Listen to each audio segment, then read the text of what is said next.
Welcome to Season 2 of the Cryptopulse podcast, your ultimate guide to the world of crypto, Bitcoin, and world economics. We're here to guide you through the crypto universe with thought-provoking topics, in-depth knowledge, and information to help you make informed decisions.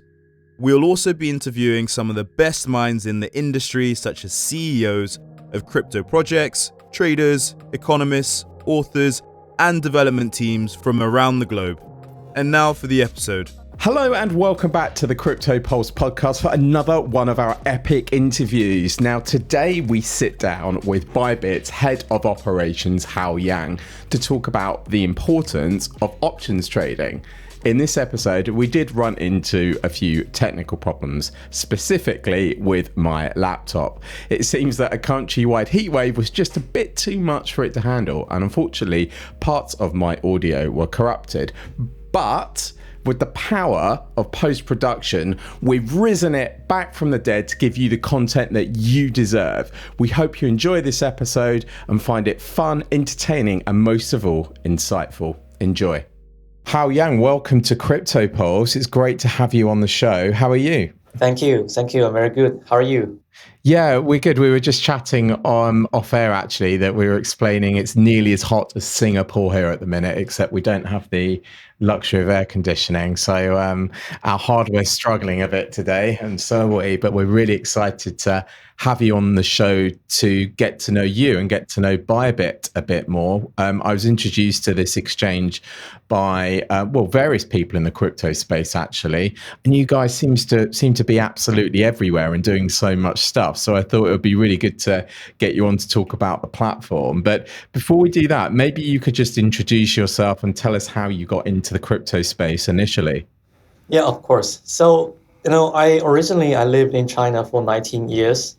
And then I moved to Netherlands. I started over there, and I found a job as an options trader in 2013. And then I worked 4 years as an options and an energy trader until 2017. And then since 2017, I started noticing Bitcoin and Ethereum, and I immediately got hooked into this decentralized ledger technology, and then all the smart contract and DeFi and stuff.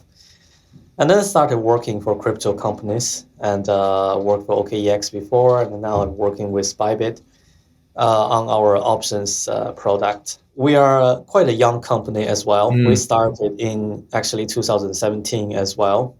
So back then there was only one major crypto derivatives exchange, that's BitMEX. But BitMEX is always, plagued with this system overload issue, and people are looking for alternatives. And then Bybit comes in and provided a better trading system. And then we started offering perpetual contracts to the market. And then since then, we've been gradually opening up and adding more products to our exchange platform.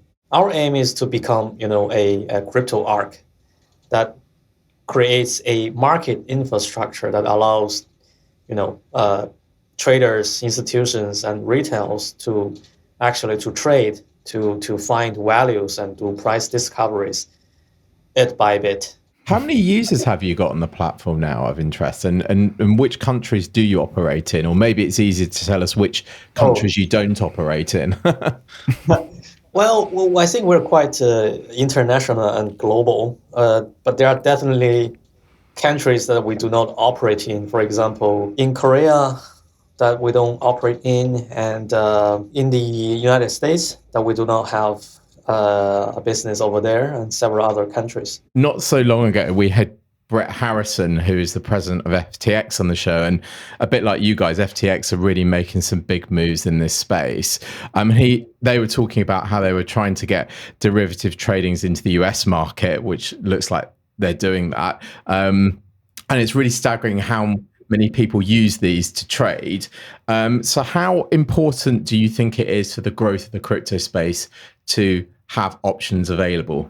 Well, I think in traditional finance, the options volume is almost as big as futures or perpetual volume. In crypto, like options total volume is only 1% of the total derivatives volume. I think the most important thing like the distinguisher between options and perpetual products is that with options, you're able to create much more sophisticated risk and payoff structures that you cannot achieve with trading perpetuals or futures.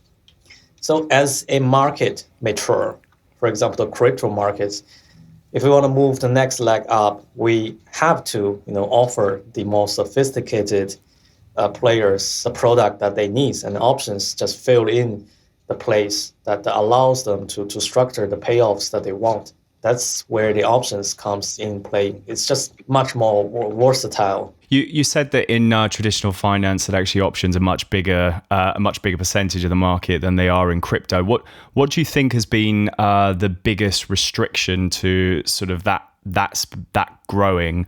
Do you think it's the technology? Do you think it's the exchanges? What's kind of been your experience of adoption of options? Well, options is complicated. It's difficult. Not just in terms of understanding this product, but also in terms of building an actual and functioning platform where you can trade options. First of all, risk management or risk infrastructure for exchanges is really difficult to build. Well, for Delta One products or for perpetuals, you can just set a liquidation price and then everything moves in a linear function. Bitcoin moves up $1, perpetual moves up $1, right? But for options, when Bitcoin moves $1, then options can move up like from $0.1 to $0.6. So the payoff structure of options is non-linear. And to build a risk control system for non-linear products is very, very difficult. And it's not easy to do. So many of the exchanges that they don't have such know-how or expertise to get this thing while properly functioning. So that's the major issues, I think, with the crypto options landscape. Just very few people knows how to actually get this thing done right. And how have you managed to get this thing done right? I mean, because there's so much. There's so much involved in pulling this off. So, what are some of the things that were, I guess, most challenging for you guys? Well, first of all, you have to have a powerful trading system that can support a proper options order book.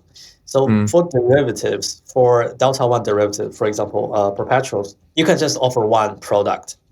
But for options, you have different strikes, different expiries. For example, an option that gives you the right to buy a Bitcoin at 20,000 in 3 days, right?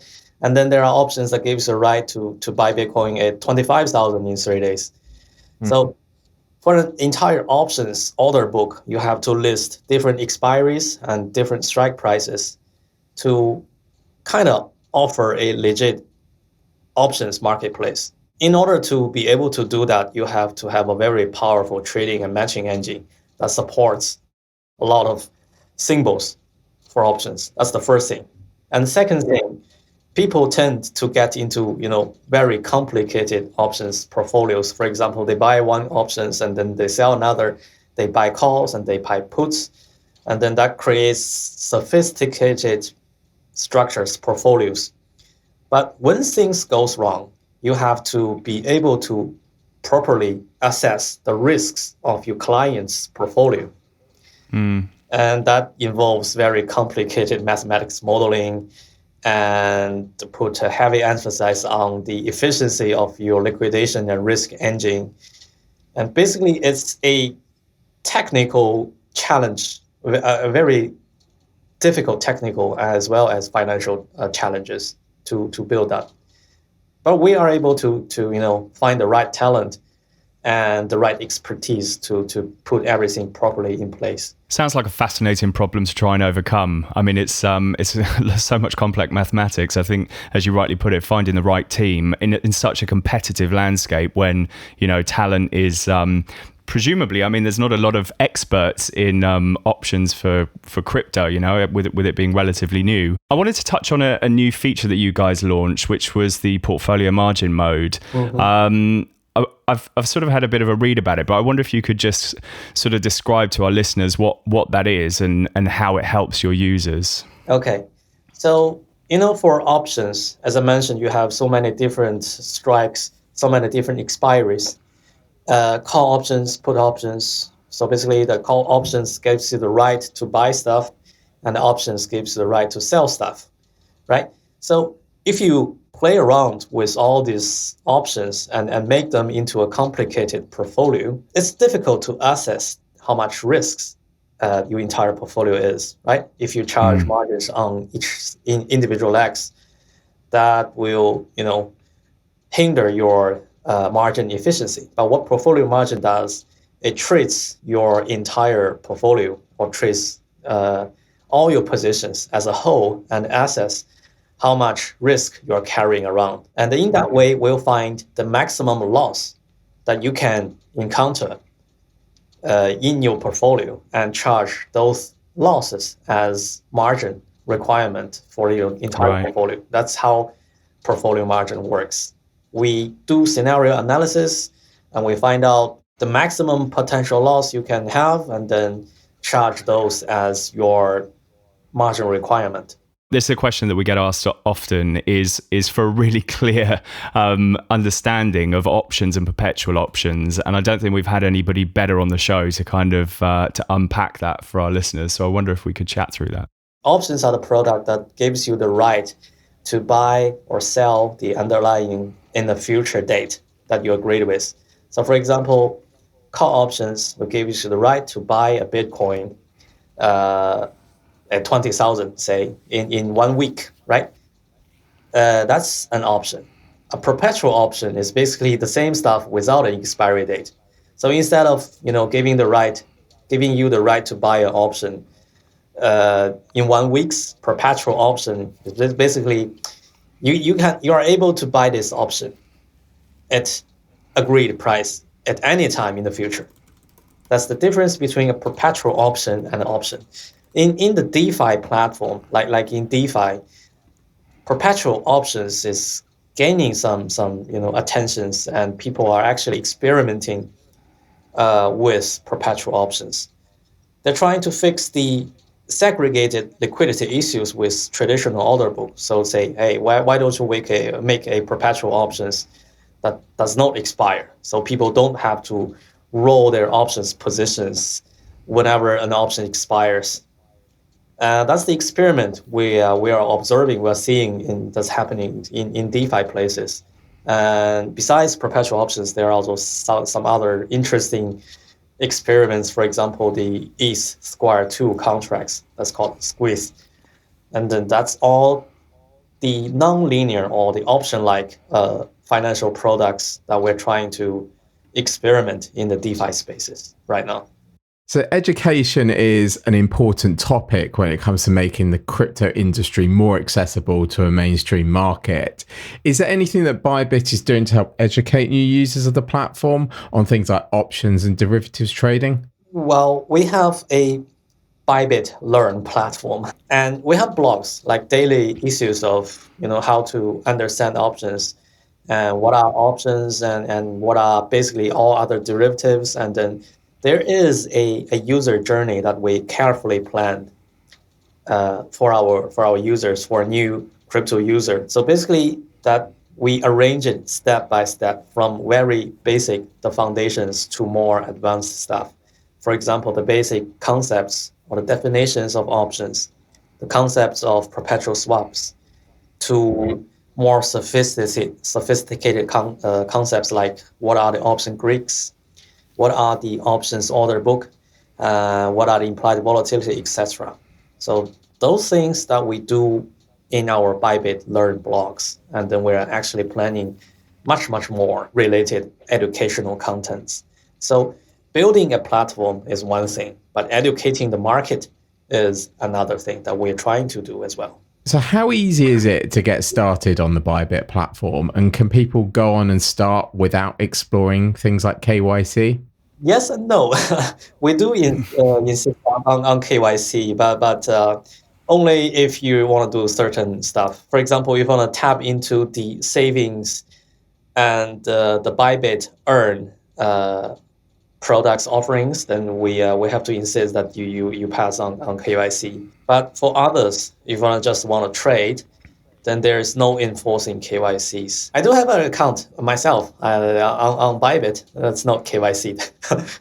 So I know KYC's been a topic that we've discussed on the show a lot in the past, but what else have you got going on the platform? Do you have anything coming up, any plans or anything on a roadmap you've got for further down the line? So we'll be allowing people to trade derivatives with a lot of more margins. We call it the unified margin account. So people will be able to trade BTC, USDT perpetuals while holding Bitcoin or Ethereum as collaterals.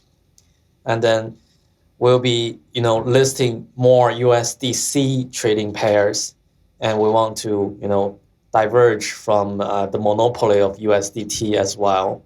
So offer people another suite of trading products that's directly settled into USDC.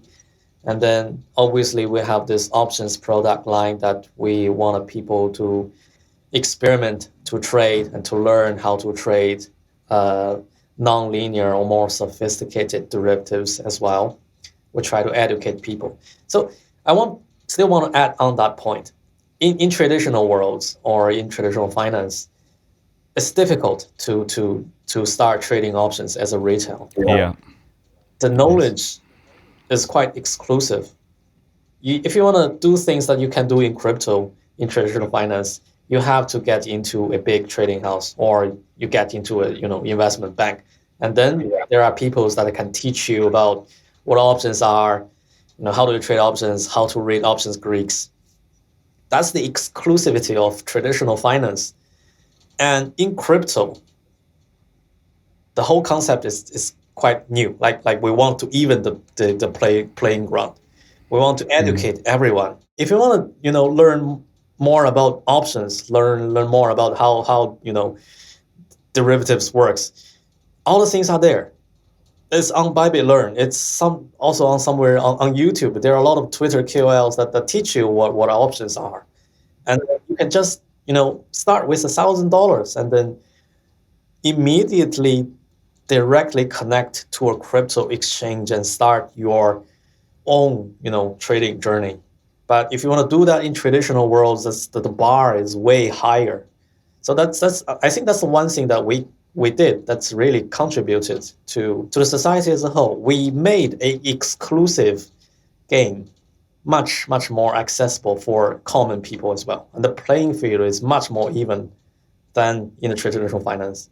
So I have a question about how you decide which coins get listed on your platform and what the processes are behind it. Is it different for a standard exchange compared to a derivatives exchange? We have different process for listing spot, futures, and options. So if you want to list a token for spot trading, basically we have to look into the project. We have to see if they are a legit project or not. We have to see who are the founders, what's their roadmap, what do they want to achieve, what value do they add to the crypto ecosystem. So we have a very rigid selection process for the product we want to list on the spot trading platform. And then for perpetuals, for futures, we look into the overall demands, looking into the volume that's being traded somewhere else, and then we decide what futures or perpetuals we want to list. And for options, we're just going to list Bitcoin, Ethereum, and Solana.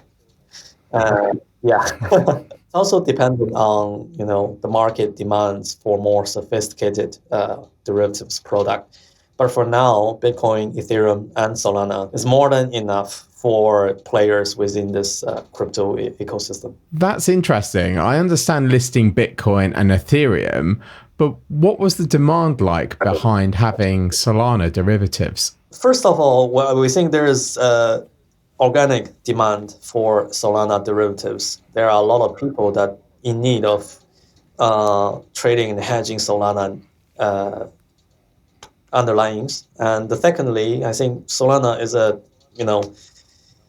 offers an alternative to Ethereum. Like they are the how to put it, like the two most interesting, or like the market has put so much emphasis on Ethereum and Solana. Like they are almost a competitor to each other. And then we think maybe Solana has a true competitive edge compared to Ethereum. And maybe one day Solana may be as big as Ethereum, and then there's organic demands, and then we will be there to offer the traders and investors the opportunity to hedge and trade on Solana options. So with the current macro environment and the crypto winter that we're in, how has that impacted things like the volume of trading on your platform and attracting new users to Bybit?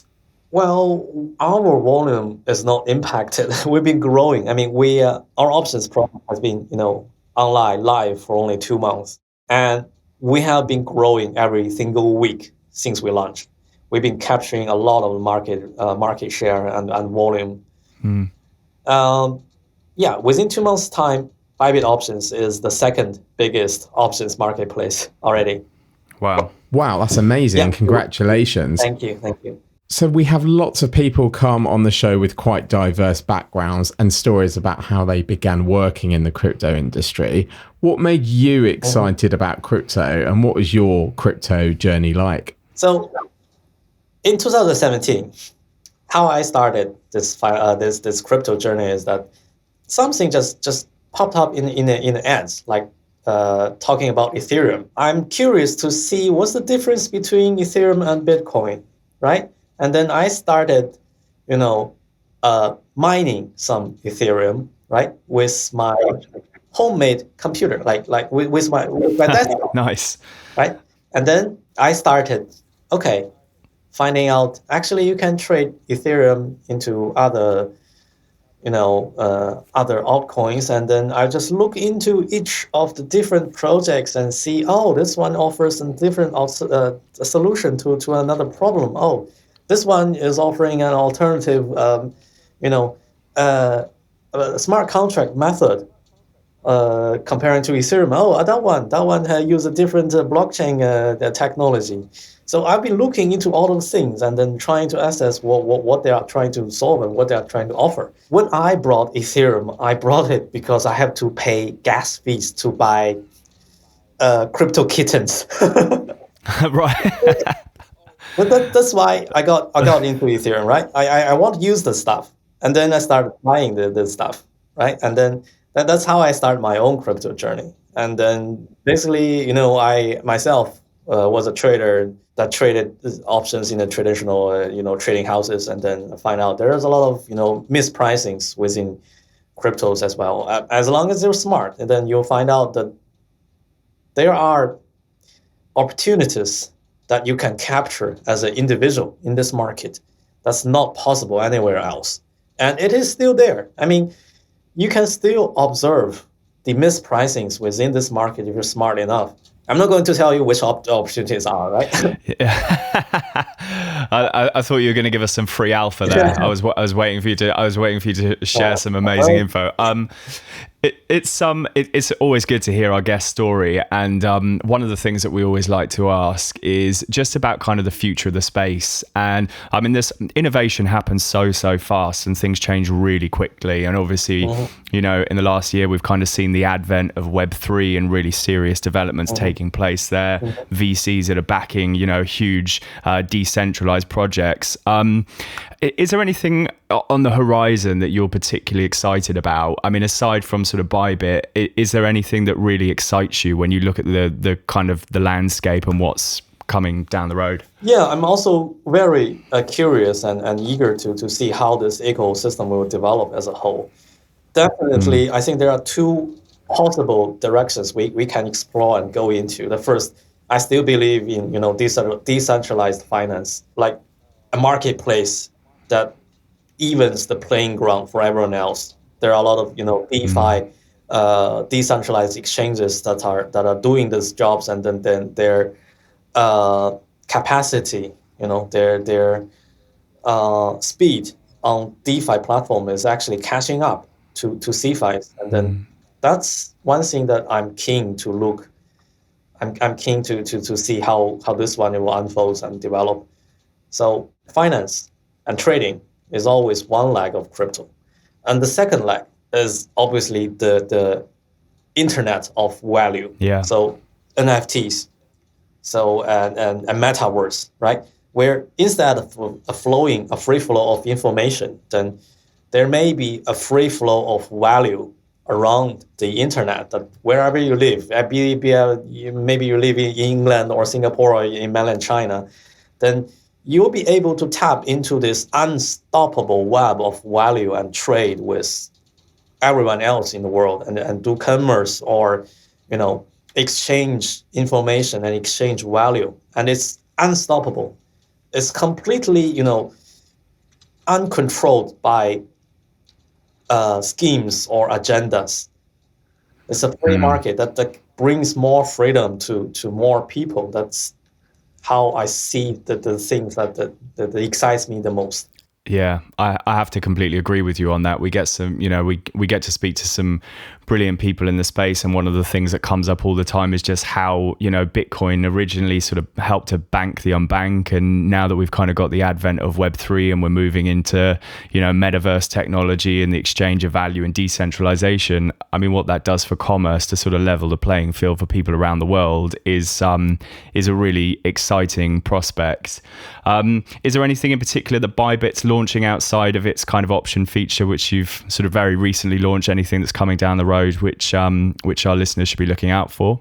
Yeah, we'll be launching this unified margin on our platform. Right? As I mentioned, you'll be able to trade all derivatives with Bitcoin, Ethereum, or USDT or USDC as collaterals. That's one thing we did with our exchange system. And then we're also a big supporter of BitDAO. That's a decentralized organization that supports and invests in Web3 projects, metaverse, internet of value, and other decentralized protocols. Nice. Yeah, we'll also be rolling out our own public chain as well. Oh, excellent. Okay, that's pretty huge. One final question that we really love to ask our guests when they come on, and this is another sort of personal one just to you, is if there's anyone particular in the crypto space that is particularly inspirational to you, anyone that you kind of looked at when you started your journey, or even now, that you admire, because my list is endless, but I'm always intrigued to sort of hear from our guests. Well, there are a lot of people I look up and aspire to, but I think I always want to answer this question.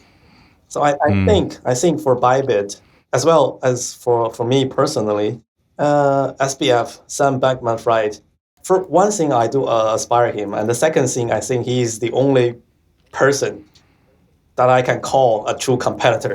Yeah, he seems to be making huge waves. FTX really blew up really quickly, and he seems to now be the sort of main figurehead in the crypto space, right? I mean, even potentially more so than CZ.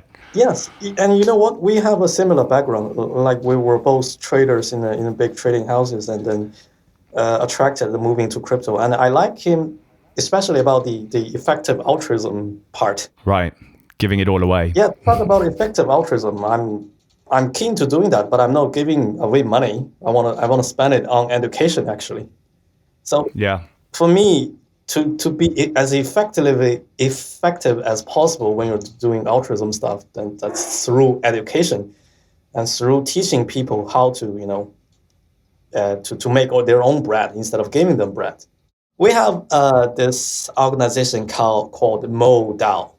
That's basically an educational effort that try to educate young people, trying to educate Web3 inspirers, try to connect people, connect talent with the right companies and give them proper guidance, give them proper education, and connect them with hiring companies and finding the right talent, educate them, and matching them with demanding companies. That's one of our initiatives as well. It's a great initiative, and I think it's really key at the moment. I think especially at a time where perhaps some of these Web3 blockchain companies have hired too quickly. They've grown too fast through, this bull market period, and we're seeing now stories come out about 20% of these workforces being laid off. And there are some real talented developers in there, people that are, real experts in their field and have built real good knowledge. So just for those people, if you could just repeat where could those people go, because I know that we have developers that listen to the show that might be keen to sort of find out more. You can search on Twitter Mo, like the MOLE and DAO. Cool. MoDAO. That's the name of our awesome initiative. Okay, that's cool. We'll put that in the show notes as well, just for anyone that's listening that wants to kind of check that out.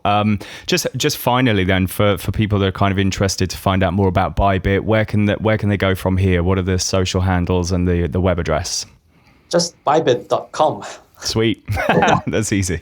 We also have this Bybit Learn blogs, and then you can also start over there. And we have some quality contents, ranging from options to crypto projects and to basic concepts of Bitcoin and Ethereum and smart contracts and all that stuff. It's a good place to get knowledge and start learning. Yeah, and I love what you said earlier on in the show, actually, because we will include all the links here. But as you rightly said, for people that perhaps haven't been able to access options trading in the traditional market just because it's quite an exclusive club, for people that want to kind of find out more in a relatively low risk way with a small amount of capital and without necessarily needing to be KYC'd, I mean, it's a perfect place to go just to start experimenting and hone in some skills. So I would strongly recommend. I've actually looked through some of your educational stuff, and it's really good at explaining some very complex ideas. Thank you. Well, if you could, you can also put my Twitter in the link as well. We will. Absolutely. Hao, thanks so much for coming on the show. We'd love to have you back again in 6 months' time to see how your options platform is going. So we appreciate you and thank you once again. Definitely. I would love to. Thank you, Kevin. Thank you. Thank you.